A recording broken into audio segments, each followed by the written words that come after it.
welcome to Hot Elder. I am your host, Amy Dawn Kotel, your medium-age host, and this is our first Hot Elder episode. We are so happy you tuned in. The reason we are doing this particular, I'm going to explain a little bit how this came to be. About 20 years ago, when I was in my early 30s, I wanted to do a magazine called Hot Elder on subversive aging. And the idea behind it is that we don't see elders and appreciate them for who they are. So hot connotates sexy and vibrant and sought after and wanted. And elder connotates wise and a leader and someone to be respected. And that's my hope for this podcast, is that we start to look at elders differently. We change the paradigm of what it means to age. And, we start to respect our elders the way it used to be when we were in clans and in families. And tonight I have a wonderful guest who I've gotten to know over the last year. Her name is Trish Irons, and I know her because we work together, and we can talk about that more later if we want. You don't have to. And welcome, Trish. Thank you. Yay! It's an honor to be here. Thank you for having me. Yay! Trish, how old are you? I'm 77, soon to be 78. When's your birthday? At the end of April 27th. Yay! A Taurus. A Taurus. Yeah. Yes. And where do you currently reside? So I live in Florence. I've been there almost 5 years now.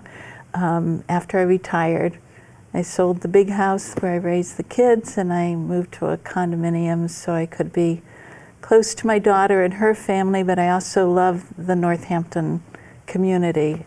The spirit, the different landscaping, from farm to downtown, to the social network, the activities, a lot for seniors, to do here too. So I feel so independent. I didn't move out, and I don't want my daughter to take care of me. That wasn't it, but to save me the drive, And meanwhile, I downsized, which is, I think, what most people end up doing, and that can be traumatic, by the way. But it's good. I'm really happy where I am. And where were you before? In Concord, Mass. Okay. Yeah. I had 36 years in a little business there that I ran, and then retired, and it was a good run. It was great, but done. Well, I'm so glad you're here. Welcome. Me too. Thank you. Yeah, and I'm glad you're in this area. Me too. So what does it feel like to be 77? Does it feel different than you thought it would feel? Is it like you thought it would be? Does it match the image you thought it would be like to be this age? Partly, but I think better than I thought. Can you say more? When I was young, and maybe you too, since you're in the middle, but there was a real difference between the young and the old. I'm not sure where even anybody over 35 or 40 was all grown up and old, and we were the young people, and we didn't share issues going on in our life. And I don't mean sensitive personal things. I mean, just here and there would hear ideas of what they thought of the news maybe, or a TV show. But how you doing in school, then you kids go in there because we have adult time. And it was very separated. And I thought at 35 or 40, I would be stamped into who I really was. That was me all grown up, and the rest of my life was just flowing along. Like my full identity was already there. And I have found, the big difference is that I have found that, of course, you continue to evolve and it's still happening. And to me, that's surprising and exciting to happen. So up until it's over, which maybe who knows when, and it's fine, I enjoy every day, every moment, there's appreciation and gratitude, and there's layering on of my experiences in the past. So to me, that time that I've been aging, growing, is all coming to, it just piles on top of each other and gets better and better and better. And, you know, maybe I'll live to be 100 and I have more to go. Do you feel like, so would you say that your life is better than you thought it would be at this age? Yes, I think so. Just curious, what qualities seem like, what seems better? I think it's not specific accomplishments, like I didn't get a PhD, I'm not a famous politician or actress or talented musician or any of that stuff. I've done some things, but it's more my identity of my inner soul, if I can say, that has evolved. I've become aware of who I am. I mean, when I was 10 years old, I remember there are things to do, school responsibilities, time with family. It was all the doing. There was never, or very little, talk of who are you inside? How do you feel?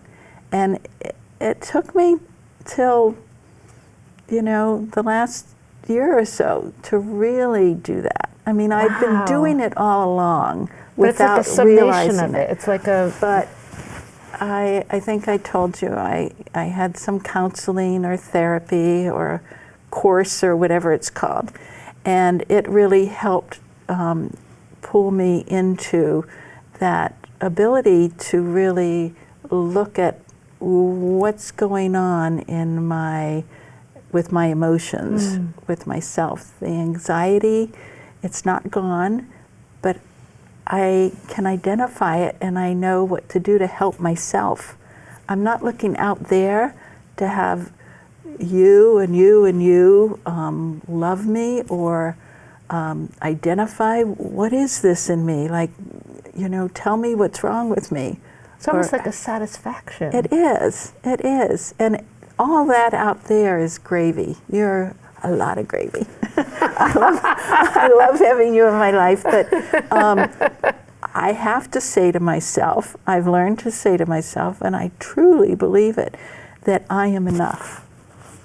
And initially when I said that, I would cry, because I thought, did I not think that? I don't think I really thought that. I was looking for acceptance and love somewhere else. And yeah, I wasn't totally lost. I'm sure I did love and care for myself, or I wouldn't have been able to get through the things I got through, but I wasn't aware of what was going on. So that self-awareness is huge for me, and that is exponential in growth.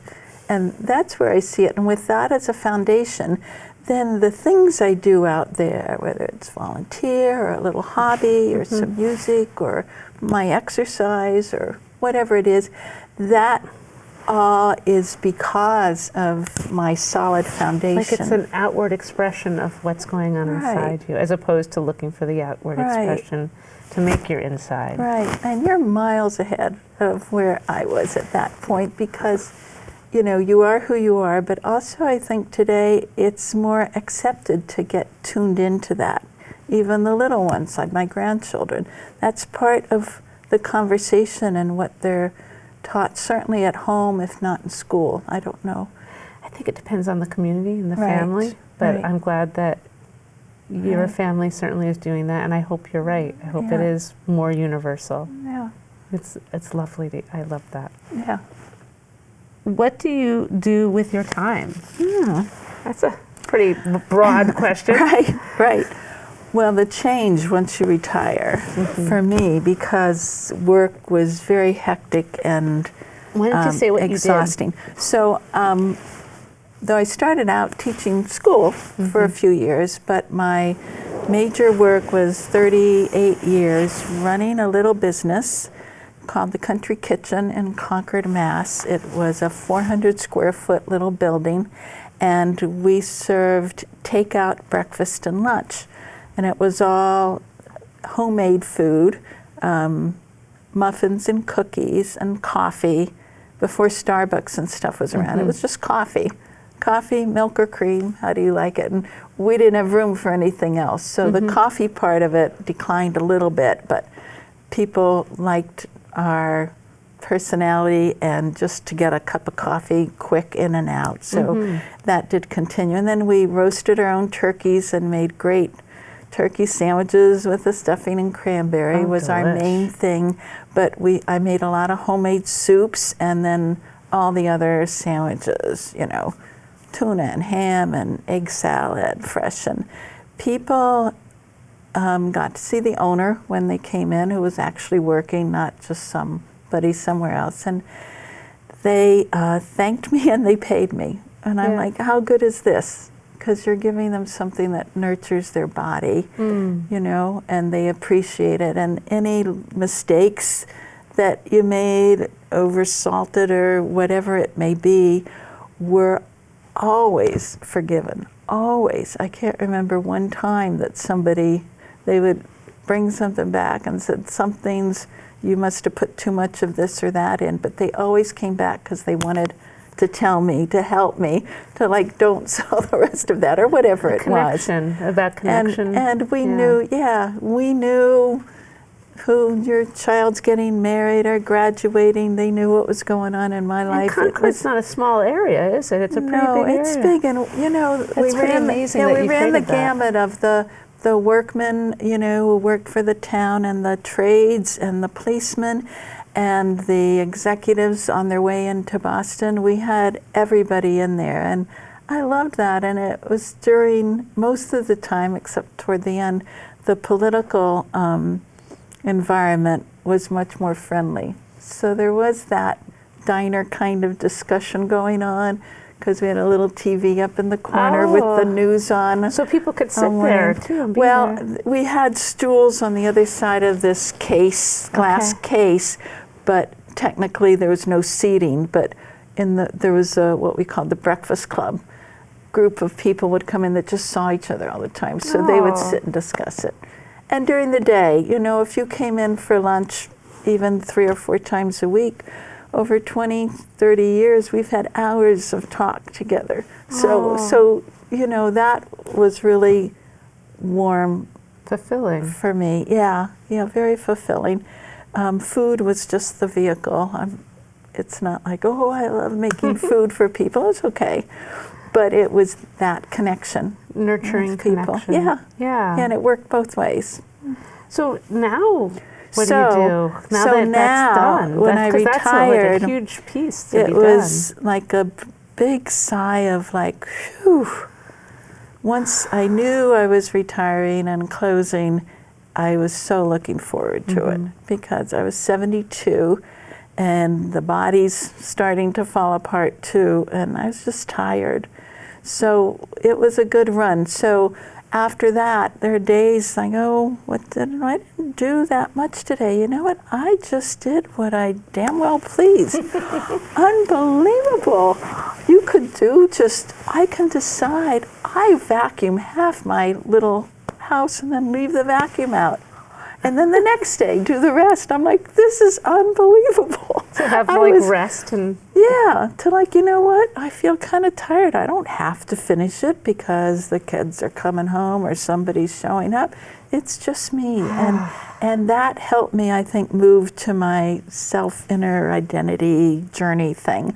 But the things I do now that I found in this community, besides, you know, the self-maintenance and cleaning and taking care of things, which when you take your time can fill up some time.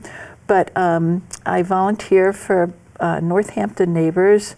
One of the main things they do is they'll drive somebody who, for one reason or another, isn't driving, whether temporarily or for some condition, and it allows them to stay in their home or apartment. And you know, you meet fascinating people.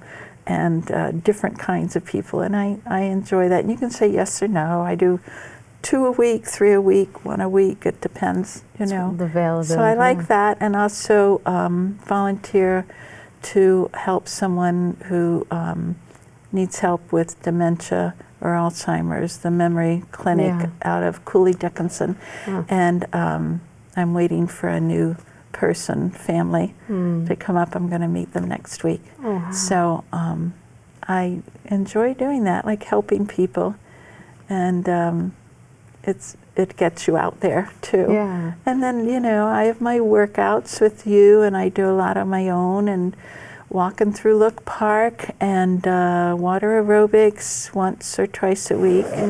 And my family, I have a son in California, my daughter is here, and my sisters, we Zoom every 2 weeks and are in touch with each other.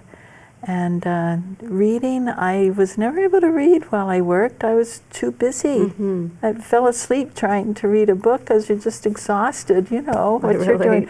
So what a joy to have audiobooks. I have one going, and then I have one I'm reading, and it's great. And that opens up your mind and heart to hear other people's either historical writings or something about family issues that are going on, or it's really wonderful to have that in my life. You have a very full life. It's for now, it's what I want. I'll let it evolve and see. I play a little piano, but I don't push myself. it's just for me. It's what you want to do. I don't want to listen. I can get better on my own when I'm ready to. So I play like I did maybe not quite as good as I did in 8th grade after 5 years of lessons. So if I could only get as good as I was in 8th grade.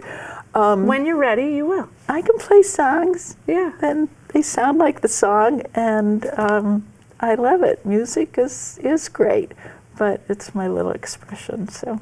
Yeah, that's great. I think it sounds like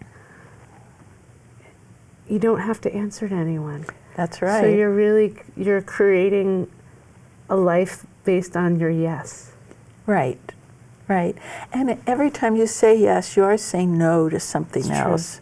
Not a big mad no, but you're saying, it's a little grief. You know, not there, but here. And there have been a lot of dark times in my past life, and in this new awakening kind of that I've gotten is, you know, I was resilient. That's a word I'd use for myself, where I moved on, tried to understand it, learned from it, little rebound stuff going on with when one divorced one guy and the next guy rebound, and it was a mistake, but learned from it, and I thought I was okay. But I think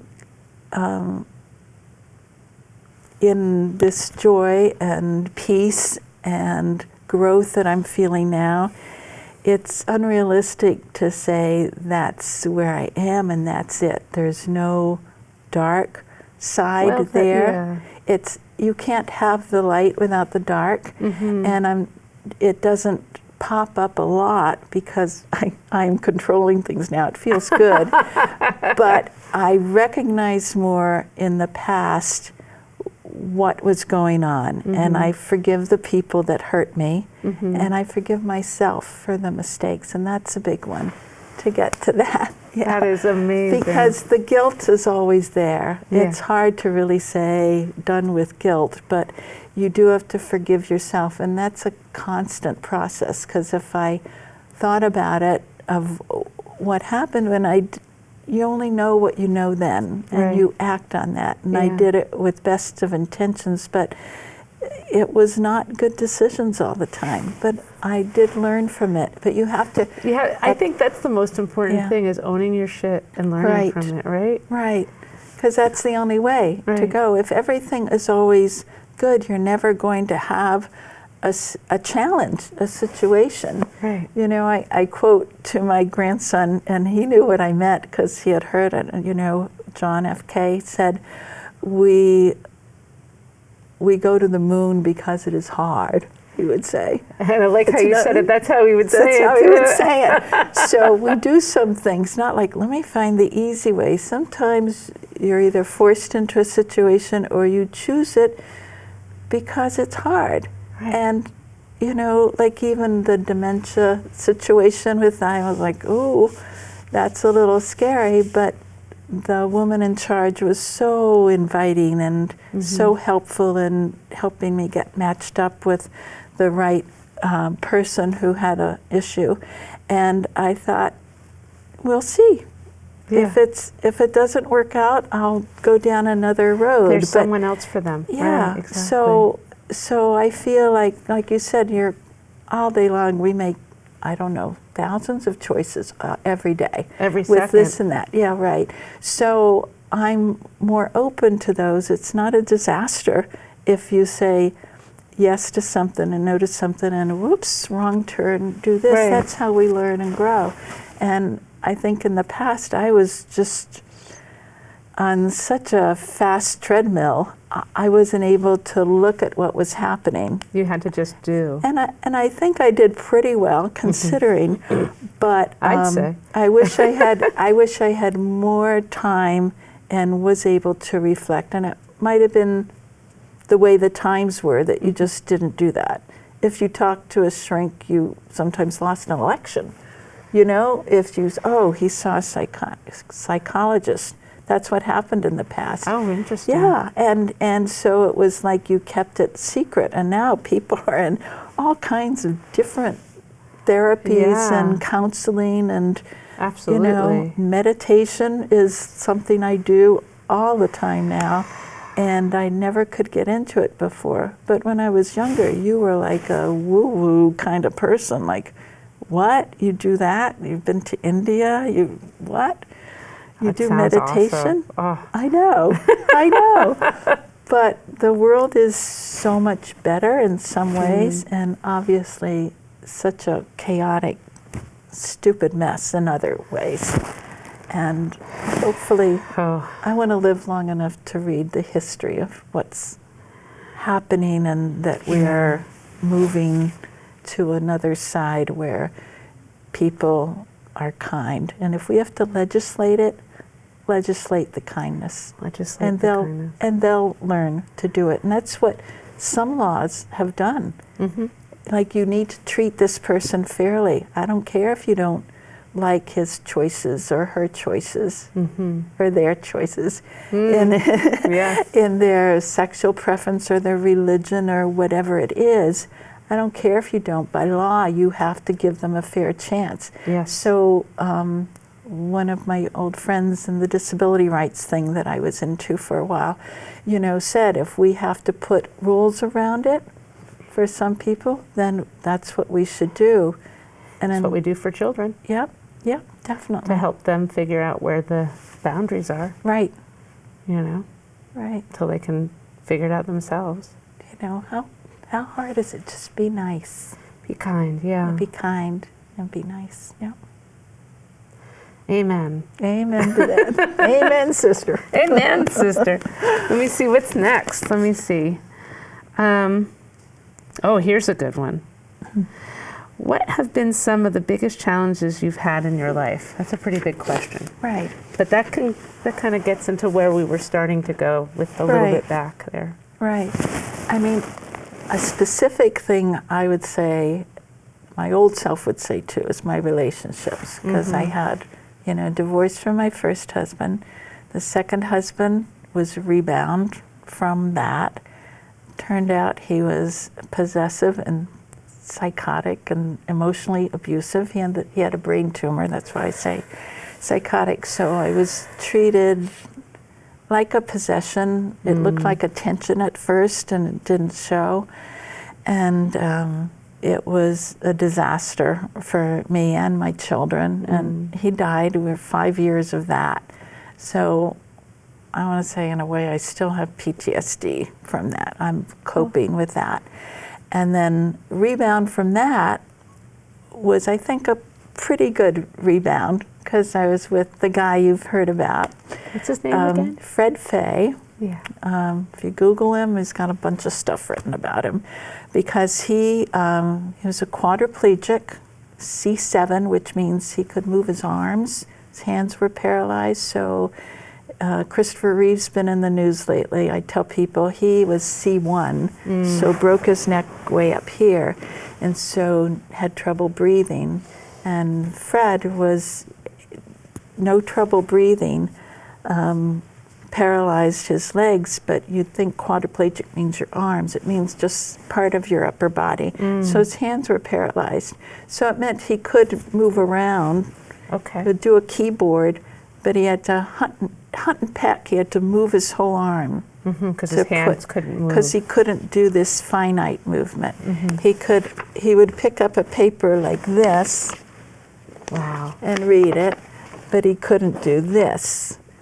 But in the computer age, it was great for him. God. Between telephone and computer, he ran his little disability organizations all over the world, really, and helped pass ADA and ADA, same. Americans Disability Act. Cool. He was part of that, and just fascinating, funny, kind, accepting person. And after what I'd been through, that's when I said, that's what I want. That's what I need.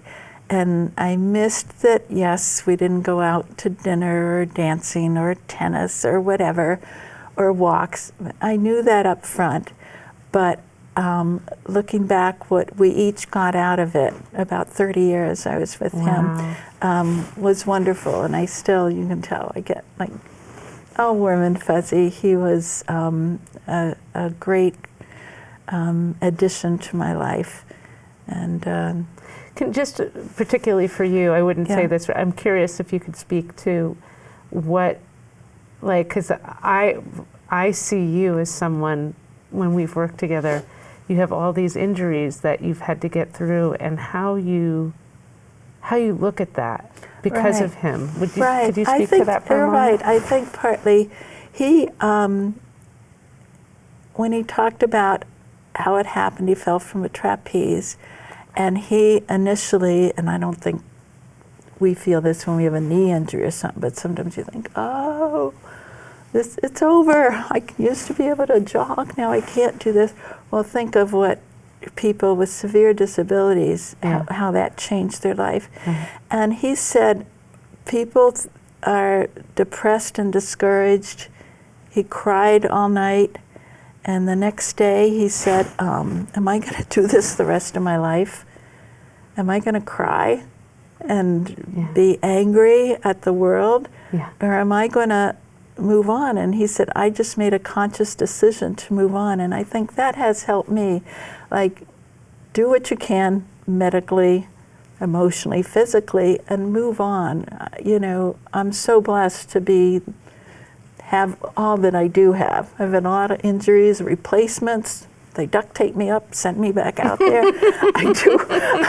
You just keep doing what you can, because it's, you know, your body is your temple, and it's your responsibility to take care of it as best you can. And he did that with what he could. He was really in charge of his medical stuff. I had to do some physical things to help him or assist him, but he kind of ran his own day. He had an office from home where he was in charge. I didn't even know names of his doctors. He was on the phone, he coordinated.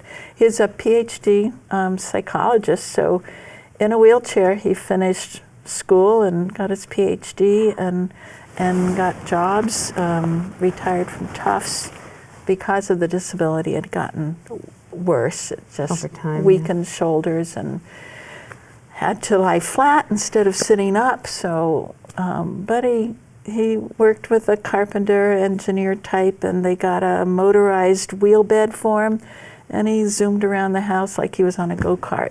I mean, I'm like, take that corner more slowly. You're running into my walls, I used to say. Like, I'd say, I can't help it. I run. It's I've seen you do this corner and not hit the wall, so slow down. So I wanted to put up a speed limit sign for him. But he was much funnier than I was, much smarter than I was, but so interested in the world and curious about learning new things. And if he could see today what's going on with computers, because he was working like in college. He worked when they had the computer was the wall, yes, and the shelves, and it was ones and twos. I don't understand that, but that was the language, and he was in those computer labs. That's a long time ago. It was. But so we had a good run, and I sometimes, do think of him where he used meditation for his pain, tried to stay away from pain meds, which is, was not easy. Yeah, not easy. He was in pain really all the time, but you didn't know it. And I feel like when we work out, you'll have you're like, oh, this part fell apart, I got it replaced. So let's figure out what I can do. Right. And I just really respect that so much. Well, that's what you do with people too. Like you say, let's see where your body is and we can work around it. But not everybody accepts that. And also on their own takes so much initiative to keep things going. It's just your pleasure. I mean, I feel that way. Well, Amy gives me things. I don't know, talk to them. Yeah. You give me things that when we're doing it, I'm like, I didn't do that well. I'm not very coordinated with that, but I go home and I go, let me see if I can do this better. Well, we'll talk about it later. I have some suggestions. Okay. We could video stuff. Anyway, we can cut that out. Yeah. Unless it helps. Yeah. Let me ask you the next question. Okay. In what ways do you see yourself as valuable, sexy, desirable, wanted, cherished, lovable, a light of love, and or appreciated? Hold on, there's a second part. Is that the same or different than how you viewed yourself in your youth? Does the world mirror your internal experience? If the world doesn't, how much does that matter to you? Oh, that's a lot. Okay, we go back to the first one. So, do you see yourself, all those positive expletives? Sometimes. And sometimes I'm kind of average in some of those, but it's okay. It's about that self-accepting thing. Yeah. I mean, I don't have a partner in my life now, so I don't have that connection, but that doesn't mean you're not sexy. No. That doesn't mean you're not. And Cute, but I adorable. think when you're younger, and I was pretty, You're still pretty. Thank you, and I was smart. Well, in that young way, I'm saying you get attention for that, and for women it is more for that than for your brains. True. And when you're told I love your smile, so I smile through things when I'm nervous. I smile through things when I'm scared, and I didn't go in and say wait a minute, this is scaring me a little. Or I'm angry, I would just smile through it. Because from the time I was little, it's like, you have a great smile. And looking back, I see what that does. Now, I think for little girls, they're told, you're so cute. When you do that, you're so cute. Come in here and do that again. And, wait till you see how she curtsies or she sings. Right. But where is the praise for those inner qualities, and her brain too, let alone your the quality of your character, kind of thing. And I think when you're told all those other good things, which are good to be, and I was blessed and lucky, I had two good-looking parents, according to what people think are good-looking, I guess. Culturally, But it becomes part of what you focus on and what you get value from. Mm-hmm. So, if a man was saying, you're so pretty, I'm falling in love with you, it sounded like a good thing back then. Now it would be like, is that why? Like, no, thank you. You know, or I need to hear more than that. That's just surface stuff. Right. So that internal. So do you feel internally some of these words? Not just. Do you? So let me go back to the list. Yeah. Hold on. The list was sexy, desirable, wanted, cherished, lovable, light of love, and or appreciated. And I'm not just talking, for yourself. Right. No one else around. Do you Right. feel that for yourself? I do, and that has grown, and I don't think that was fully there because I want to say it's kind of limitless where you can go with it. But in my earlier years, it seemed to be a finite amount, and when it's filled with I need love from him and her and my customers or my boss, that's in there, and I wasn't making room for my own appreciation of myself.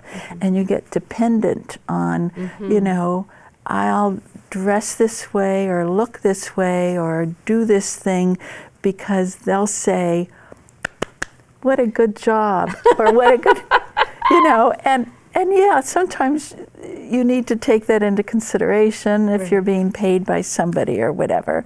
And that's good. They maybe are throwing challenges at you. Or not, and see if you still keep your job. Right, if it matters enough to you. It depends on how much it matters, and to be able to really judge that and have a choice. But, not that this is a real reason or excuse, but my first marriage, I couldn't have a credit card on my own. That's what was going on in the world, and I didn't even realize I didn't have certain rights. I mean, it was just accepted. I mean, we weren't, the women's liberation movement, we had the vote, but I think in having children when I was 21, 22, I had my first, and you're just thrown into that life, and I don't think I was aware of what was going on in politics or like, I need more rights. I just, I wanted it a little bit? I wanted to take care of my kids and the house and have my husband happy and do all that stuff, and it seemed like enough back then, and I just think it was the way the culture was, But as time went on, now young people are much more aware. Some are, a lot are. And I see that with my children as they grew up. And I'm so proud of them. Like, they are, I don't know that it's my accomplishment, but I had something to do with it. Think you had a lot to do with it. That's the thing I'm most proud of. Not a successful business or the kind of person I am. It is something out there, I know, but it was a part of me, So to see them with their children and how they are as parents is just the best gift ever. And it's like you made your stake on the moon. Yeah, and I know not everybody needs children, but for me, with these two, with the way it happened, it just fills me. This was your path. Yeah, and where your and what purpose they're was. now giving to the world. That's what happens. I'll be gone, but they're in the world giving out the love and kindness, and their children are doing the same. And that's where our hope is, in passing it on as you do with your daughter. You do your best. Yeah. And you just, please. How do you deal with knowing you have less time in front of you than behind? And then, in other words, how do you cope with, embrace the inevitable death? Of death. I don't want to go. I want to, You're having fun. It's kind of... and especially now, there's a good quality, very good quality of life. As you get older and aging creeps in the bones and the brain maybe starts to go, or your hands are getting arthritic and all that, it gets harder. So, but I don't feel like I have to do. I have to travel, I have to go. I feel like be aware of the moment and enjoy it. So that's how you cope with death. yeah, that it's like if I had to go, like had a heart attack right here, I did my best with the time I had. I wish I had more, but if I'm gone, it's not like, what was I doing sitting there? And then I would be like, good for you, Trish. You found a wonderful lady you relate to who, gives you so many positive reinforcements. And I do have CPR training, so you I do, could try to so keep you maybe, here. yeah. But I don't think of it all the time, but I'm like, if it happened, I'd try not to. Yeah. I want to live to be 100. I want to be like Jimmy Carter, or some other of these people have so such funny, you have similar energy to him. To longevity. me. Oh, that funeral was amazing. I didn't see it, but I believe it. It was, the speakers were great.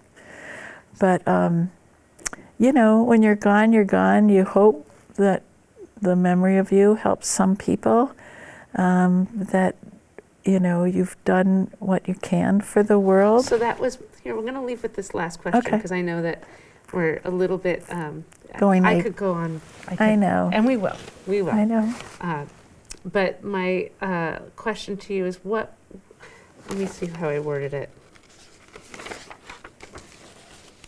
Some of these questions you answered as we were doing this. Because I can talk, you know that. Yeah, I love it. But I was like, oh, look, that one got answered. What do you want to be remembered for? When I saw that,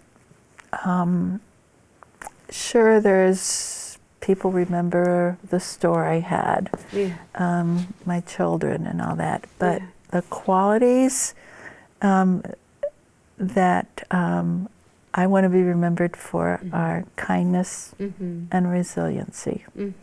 And both those things really have helped me in my life, but as you're getting older, I think those help you even more.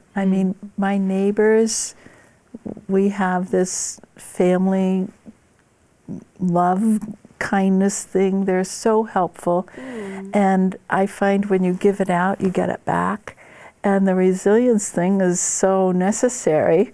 It really is. And, find another path, like putting up a shelf. It said it should take 20 minutes. It took me half a day. I had to take a break and reread and, whatever. But I found a way, and I was like, yay. Hey, there's a challenge. I love my independence, and I'm trying to keep it. But at the same time, it's great to have friends and family and people who are there for you, who love you enough that when you need them, they're there. Yes. And I have that with my family, with my sisters, with my neighbors. I'm so fortunate, But I love my own time. I love my quiet time where I get to decide.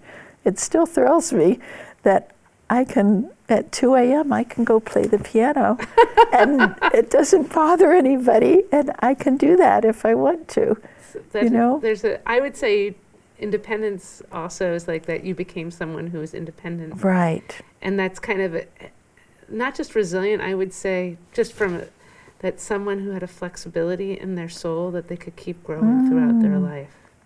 And that's a beautiful example for other people too, I think. That's a good word, flexibility. You need to bend like a rubber band in your life. Right.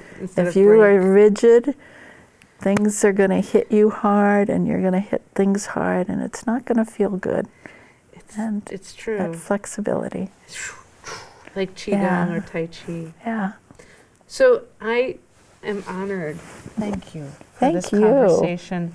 I feel like I just love hearing you. Yeah. I love being around you. Yeah, and Thank if you for anybody's this. just listening to this and is not watching it, I just want you to know we definitely have a hot elder here. She totally radiates all this beauty, and it's from an inside place.